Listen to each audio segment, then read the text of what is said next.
feel like a lot of the stories that I've seen you do throughout the years, they've been very empowering. Is there is that a mindset going into crafting these stories that you really focus on? Is, what can I embed within this story that's going to really empower the community? It's also going to help to uplift the community. I feel like there's always a powerful message built in. Well, thank you. And it certainly changes depending on the story. A lot of the stories I cover are, crime, where really awful things happen to people. And there are some where you can really help people have justice or have another side, be able to share their perspective.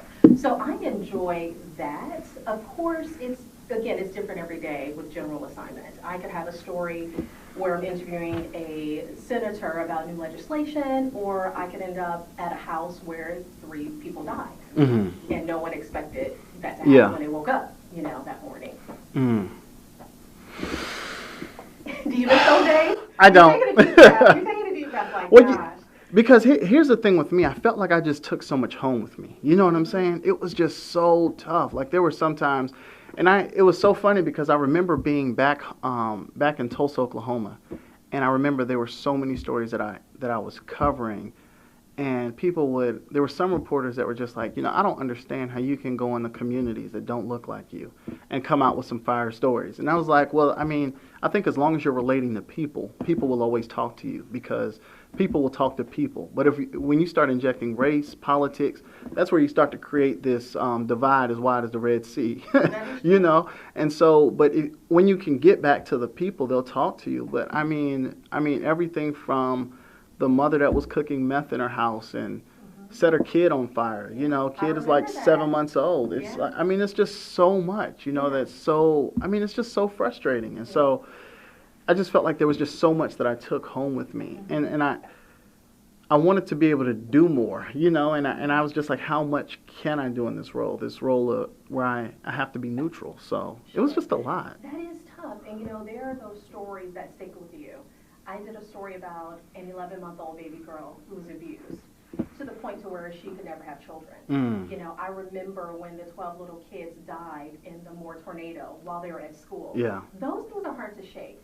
For me, I would say in the moment, I'm never concerned about how I feel. Yeah. I'm gathering information, trying to be of service, trying to get out the information that's pertinent to the people that it affects. Yeah. But it's the drive home sometimes where I kind of have to debrief. I think what helps is the fact that I pray for pretty much every person I've ever interviewed, regardless of the story. I pray for them, pray for their families, and pray for whatever happens next in their lives. Yeah. And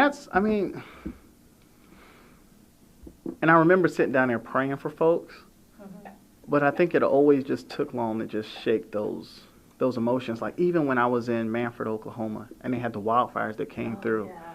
And, they're talking about 85% of the kids in that school district lost their homes. They don't have any clothes. It was just so many things that they leaned on that they don't have. And I'm like, dang, I got to go back and do something. Yeah. I don't live in this community, but I felt like I needed to do something. These folks felt comfortable enough with me to share their stories, and they were painful. They didn't just lose material things. They lost dogs, they lost pets, they lost family members. It was just so many things that they lost. And so I joined in to help out. And I just remember at the football game, they had their very first football game of the school year, and one of the little boys was like, "Mr. Carter, can I jump in your live shot?" And I'm just like, sometimes you have these days where you're like, let me just get through this live shot. And, I was just like, man, I can't be like that. And so I told him, I was like, yeah. And by the time they went to toss to me, I was literally surrounded by like 50 kids. And I was just like, wow, like. And they appreciate you being there. Yeah. And so it was just, but those were the ones that I feel like you have to have those moments that keep the tank full. You know what I'm saying? And so those were the moments that kept the tank full, that kept me going, that kept me engaged, that kept me wanting to help. What are the moments like for you? I would say similar moments. It's always when I'm at the grocery store and I see a little kid and they say, "Oh my gosh, I just saw you yesterday. Can I have a picture?" Or there are times when I'm in the checkout line and I'm talking to my son or to my husband, and someone will turn around and they'll say, "I know that voice. Hey, I know you." Those moments are interesting. Yeah, I mean, they're just beautiful moments. And so let me ask you this, though. Like when I see you, right, and I think about just how important it is to, my former boss used to have this saying, you can't be what you don't see.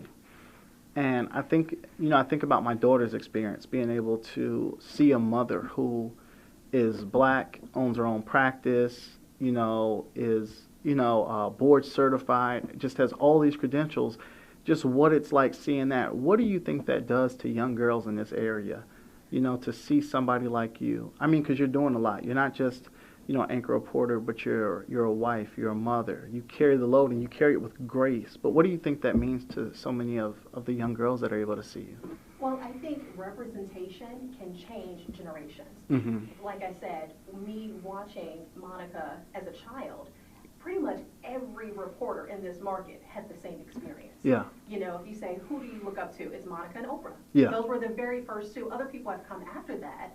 But had she not been there, how many journalists would we have? Yeah. Black women. I think we'd have a lot less. Yeah. Had it not been for her impact. But again, being able to turn on the TV and see her. Yeah. It's been powerful.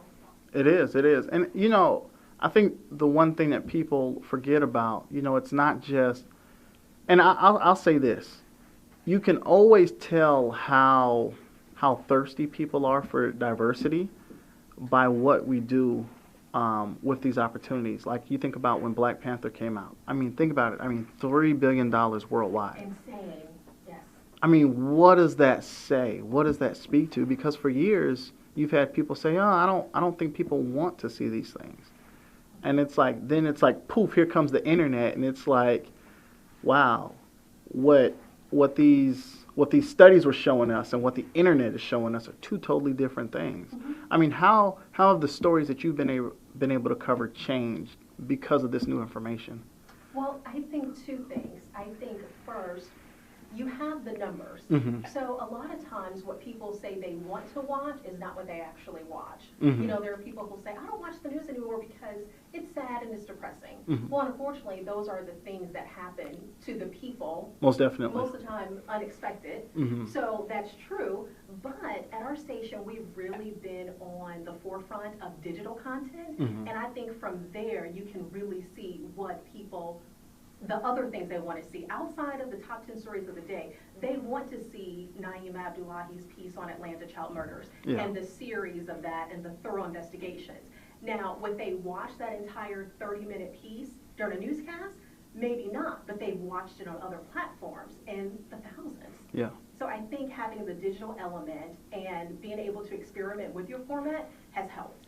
Yeah, and I think so. Traditional news media has always been packages have to be this long, news casts have to be this long, and opinion pieces have to be this long, and so forth and so forth. But I think as that appetite for content changes, you're seeing that no, people are willing to sit down and watch a much longer in-depth piece. I mean, think about what 13th did. Yeah.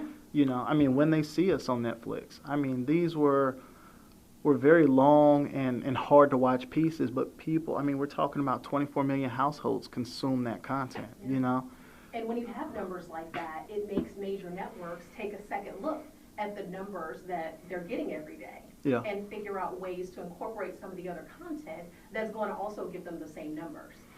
And so let me ask you this. So with the fact that we're able to get a better idea of what people want to see, what they want to consume, what are some of the stories that you kind of hope you're able to tell that fits these new numbers coming out? Okay, so I have like 2 stories that I'm working on. I can't talk about that. I wish I could. Catch me in like 3 weeks. But you can tease though. Tease, drop it. Well, one of them has to do with businesses and the impact they have, and the tax incentives they get for being in certain areas. The tax incentives they could get by being in other communities that could probably benefit more. Yeah. But to that point though, that's why I'm so grateful. I tell City this all the time. Why I'm so grateful that he put the news station here. I mean, not the news station, the radio station here in Southwest Atlanta, because you force folks to come into this area in a sense. For me, I live in Sandy Springs. I'm driving 45 minutes to come here, but I also understand the importance of me being here. I understand the importance of this being built, and so I'm looking forward to seeing your report. I'll come back and we'll talk about it. But I'm always curious. I mean, you tell such powerful stories. You see folks like Monica Pearson, Ed Bradley, some of the giants. What are you hoping your legacy is going to be? I hope to have a similar career. Mm-hmm. I would love to have anchored in Atlanta as many years as Brendan Wood Mm-hmm. did, and retire as gracefully and then live my second best life after that. There's some other things I want to do in between, but ultimately, I love news. I always have. So I plan to stay in the industry as long as I can. But it just always excites me to think about just those legacies, and to sit back and I really love the fact that as a consumer, I feel like content is more controllable. I feel like I can, everybody got all upset about this Face App challenge and what they're doing with data, and it just blows. I'm like, man, sit down, y'all. And they're like, well, what do you do? And I'm like, well, what do you do is you show them what you like. Mm-hmm. Like if we know they're looking at the data, we know they're looking at the numbers, show them what you like. Because when you show them what you like, they're going to build that content around what you're showing them. Because you can say, I don't want to see it. Mm-hmm. But every time there's somebody shot on TV, if you're watching, Then what can you say? So it just baffles my mind. But I really, really enjoy that. I really enjoy having you on this show. And I often think about how when I was in the industry, there were moments where I was just so frustrated, and you were always providing so many words of encouragement, right? Aww. Don't awe me. You know what you were doing. You knew what you were doing. Thank you. Everybody's been there.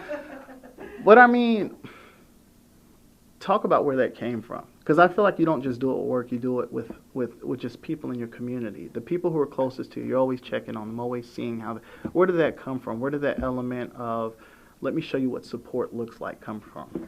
Well, I think the people in my life, whether it's from a professional standpoint or personal standpoint, I feel like they're in my life for a reason. Yeah. And I always want to be of service. When people see me, I want to be a light. I want to be encouragement.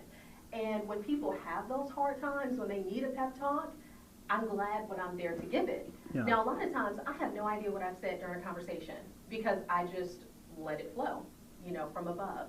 So I think that's where it comes from. I understand what it's like to struggle. I understand what it's like to be passed over for a promotion or get married later in life than you expected to. So I have all these life experiences that I think allows me to relate to pretty much anyone. Yeah. And that's one of the things I love about news. You can have a conversation with someone on the street who's homeless and then talk to a politician.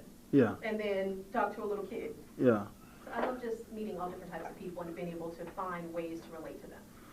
But I also think too, right? I think part of your community is what feeds that. I know we've had this conversation before, this whole news versus ministry, news versus faith, And so for me, it always made what I did as a reporter so much easier, just feeling like I was doing God's work. I always felt like if we could get back to Jesus, we can really make some stuff happen. And so how do you think your faith fuels it? I feel like what helps is starting from a place of wanting the best for everyone.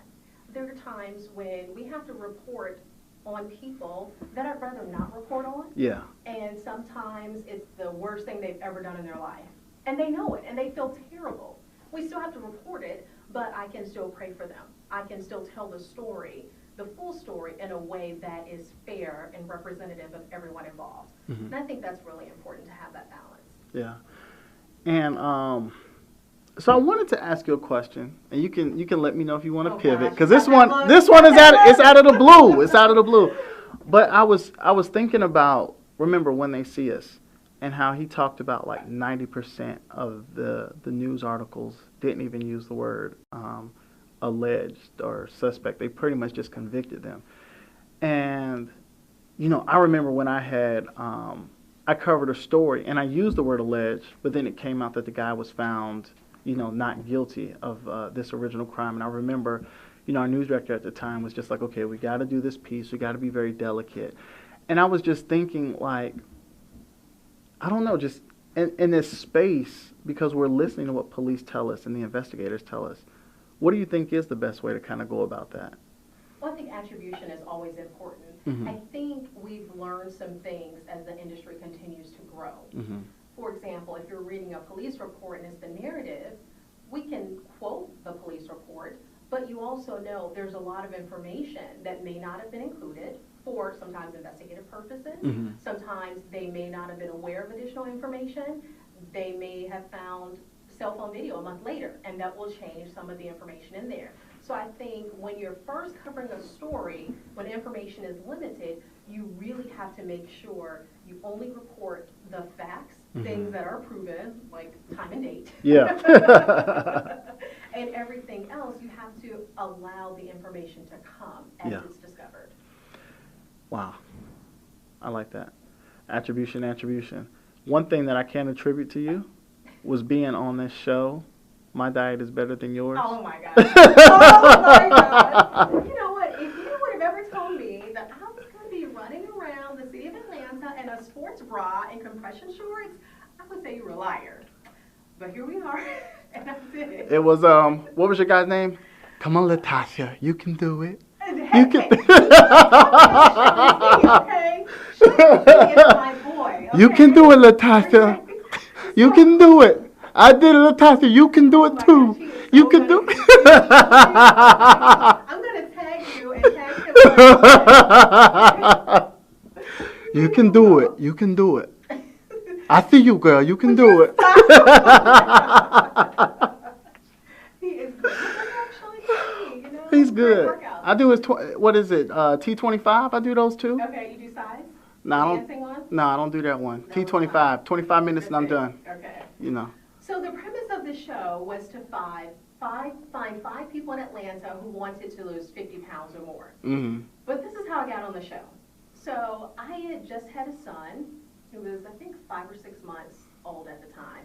I had a lot of weight to lose. Mm-hmm. And I was on the phone with one of my girlfriends talking about how the struggle bus was running me over back and forth. Mm-hmm. And I said, what I really need in my life is for a trainer to come to my house at 5 in the morning, knock on the door. Matter of fact, I'd probably give them the guest key. Come upstairs, drag me out of bed, drag me downstairs, work out with me, cook with me, like the whole thing. Like, that's just how real the struggle was. So probably a week later, I'm on Facebook, and I see this ad, which I never pay attention to ads. And it said something like, do you want to lose 50 pounds or more in your own home with experts coming to you? And I thought, these phones are stalkers, man. Yeah. Because I just had this conversation with my girlfriend. So I type in yes, and after I hit yes, it's like, okay, what's your name and telephone number and email address? I filled out the information. A week later, I get a call from a producer who says, hey, we're working on this, like, weight loss reality show in Atlanta. And I thought, oh, no, thank you. Like, I'm just playing. I'm not trying to do a reality show. I'm a serious journalist trying to be Leslie Stahl. I'm not going to do a reality show. Reality shows are like my guilty pleasure. Yeah. So anyway, another producer called me days later and said, hey, we love you. We really want you on the show. I thought, no, like, you don't understand. Like, I'm a serious reporter, okay? I am not going on reality TV. So then another producer called and said, well, there's a cash prize. Ooh. I said, well, what are we talking here? And they said, well, contractually, we can't give you the amount, but it's a nice, sum of money. And I thought, okay. The Biggest Loser gives away $250,000. Some of the other shows $100,000. I could pay off my student loans, Honey's student loans, and have some money left over. Mm-hmm. So I thought, okay, let me think about it. And I made a pro and con list. I said, okay, God, if you want me to do this show, I need everything on this list to happen. So everything kind of happened. I get the contract, and I see that it's ABC Network. I was like, wait. I thought this was going to be like a DirecTV special or like local television or something. No. Like a major network in the Spandau time slot. Prime time. Yes. So I was like, wait a minute. I work for NBC. Now I'm part-time, no contract, freelance part-time. I don't know how this is going to work. I said, okay, God. I think my news director and my general manager, who were fantastic, I love them, Jennifer Rigby and John Duchesne. If I had their blessing, then I know for sure that I'm supposed to do the show. Got their blessing, did the show, and here we are. What was it like? How did you feel? You know what? It was a great show. So the premise, you find 5 people in Atlanta who want to lose 50 pounds or more, and they link you up with celebrity weight loss experts. So one guy, Jay Cardillo, he trains Jennifer Lopez and 50 Cent, like, you know, in the club video with the abs. Those are from Jay. Made by Jay. I need to holler at Jay. Dawn Jackson, she's the nutritionist for the Chicago Cubs. There's Abel James, Fat Burning Man, like internet sensation. Then there's Jen Cassetta. She teaches martial arts and stilettos. So all these cool people. And then there's another one, Carolyn Barnes. Her plan was the Clean Mama plan, and it focused on taskercising. So you kind of hold your breath and do lunges while you're loading the dishwasher, or you flash dance while you're brushing your teeth and all this stuff. And of course, who gets that plan? The new mom. They thought, oh, she can set up with her baby, and she can do this, and she can run up and down her stairs, and that'll be her workout. So I have Carolyn, who was great. She's a sweetheart. She has a great heart. There's some parts of the show where people kind of, let's just say, thought she was very interesting. Mm-hmm. And I ultimately switched trainers because the guys, every week, they're losing like 10 pounds, 20 pounds. Some of the girls are losing like 6 pounds, and I get up there and I'm losing like 3 pounds, 4 pounds. So I ended up switching trainers, and I got Rob Salaver, who is in charge of like bandana training in New York and friends with like Arnold Schwarzenegger, like all these people and everything. So I did the show. Oh, and Shanti was the host, who you were just mocking. He did a great job, and he was so supportive. Like, there are times I know. and he just come and hug you and love on you, so don't talk about him, okay? Latasha, you know I got you, girl. I got you. So I ended up losing like 43 pounds on the show, and then I lost more afterwards, like within the next month. I think I lost a total of like 58. Oh, wow. Well, guess what? Congratulations. Thank you. I got pregnant 2 months later. I know, right? I know, yeah. So our youngest son is 2.5 now, and I'm still trying to lose that 50 pounds plus the additional 25 that I never really got to. We got to do that show again. You know what? I'm under contract, I think, for 2 more years. I don't know if they're going to bring it back, though. They should. One season. They should. They should bring that back. They should bring it back? Yeah, because we going to have you back. I can tell you that right now. I hope so. Yeah, so we are so looking forward to it. I'm just grateful you could stop through. Of course. Yeah. Thanks for having me. Yeah, I'm grateful. Nice drive through town. Yeah, and you know what we're going to do to end this thing, right? Do you have a walkout song, too? That's right. All we do is gosh. win. All we do. All we do. Can I put in a request for the closing song? What request? You know it's going to be Drake. No. All we do is win, You bro. know what? I'm the guest. I know, but Drake. Can What? we do something from the gift? Can we do something from the gift? Can we do like Bigger or like Brown Girl? How about that? That's a good song. All we do is win. So look, thank you so much for coming through. Thank you all for tuning in again today. And remember, we air every Monday at 2 p.m. You can find us on all the social media platforms beyond the brand. You can watch the reruns on YouTube. But also make sure that you download the app. We're on the Apple Store and also on Google Play. So yeah, we can hit that. All you do is win, no matter what. That money on my mind. I They can't can never hear give you. it up. They can hear you. The music All isn't I playing do yet. is win.